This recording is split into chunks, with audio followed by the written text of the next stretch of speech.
வணக்கம். Welcome to Tamilamma channel. இன்றைக்கி ரவையில் ஒரு கார சீடையும் கோதுமை மாவில் ஒரு இனிப்பு சீடையும் எப்படி செய்யுதுன்னு பார்க்கலாம் வாங்க. பவுலில் 1 கப்பு ரவை கொட்டிக்கோங்க. அதில் மிளகு நல்லா இடித்து போட்டுக்கோங்க 1 2 ரொம்ப தூளாக போடக்கூடாது. சீரகத்தூள் 1 டீஸ்பூன் போட்டுக்கோங்க. தேங்காய் துருவல் கொஞ்சம் போட்டுக்கோங்க. நெய் 1 டீஸ்பூன் ஊற்றிக்கோங்க. இதுக்கு தேவையான அளவு உப்பு போட்டுக்கோங்க.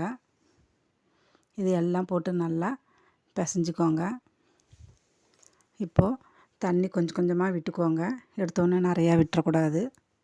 கொஞ்சம் கொஞ்சமாக விட்டு சப்பாத்தி மாவு பதத்துக்கு பிசைஞ்சிக்கோங்க. இந்த சீடை வெடிக்காதுங்க, தைரியமாக செய்யலாம். 2 சீடையுமே வெடிக்காதுங்க. இனிப்பு காரம் 2மே வெடிக்காது. தைரியமாக நீங்கள் செஞ்சு சாப்பிட்லாம். கிருஷ்ண ஜெயந்திக்கு இது செஞ்சு சாப்பிட்லாங்க. பாருங்கள், இந்த அளவுக்கு நல்லா பிசைஞ்சுக்கோங்க. இப்போ உருண்டை பண்ணிக்கலாங்க. நல்லா கையில் வச்சு நல்லா இப்படி இந்த அளவுக்கு உருண்டை பண்ணிக்கோங்க. சிலிண்டர் ஷேப்லையும் செஞ்சுக்கலாம்.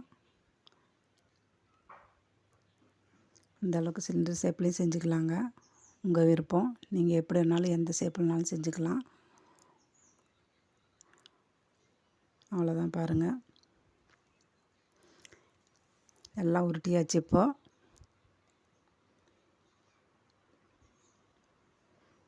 இப்போது கடாயில் எண்ணெய் ஊற்றி எண்ணெயில் போட்டு பொரித்து எடுத்துக்கலாங்க. நல்லா ப்ரௌன் கலரில் வரணும். அந்த அளவுக்கு நல்லா வேக விடுங்க.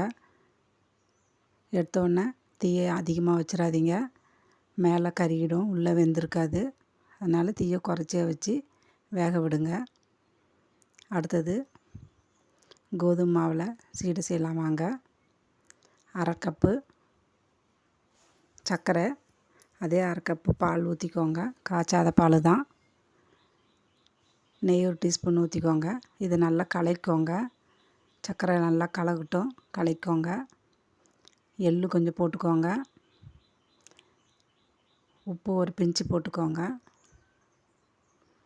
இதெல்லாம் போட்டு நல்லா கலக்கி விட்டுக்கோங்க. கலக்கி விட்டு 1 கப்பு கோதுமை எடுத்திருக்கேன். இதை கொஞ்சம் கொஞ்சமாக போட்டு பிசைஞ்சிக்கோங்க. எடுத்தோன்னே அதிகமாக போட்டுறாதீங்க. கொஞ்சம் கொஞ்சமாக போட்டு நல்லா சப்பாத்தி மாவு பதத்துக்கு நல்லா பிசைஞ்சிக்கோங்க.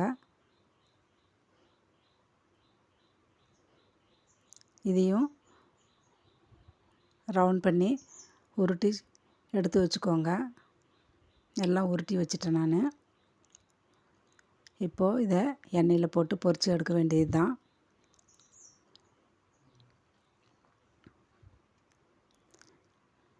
இதையும் அதிகம் தீயை வச்சிடாதீங்க.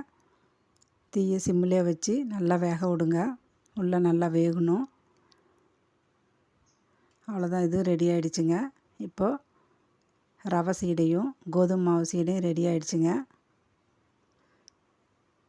கிருஷ்ண ஜெயந்தி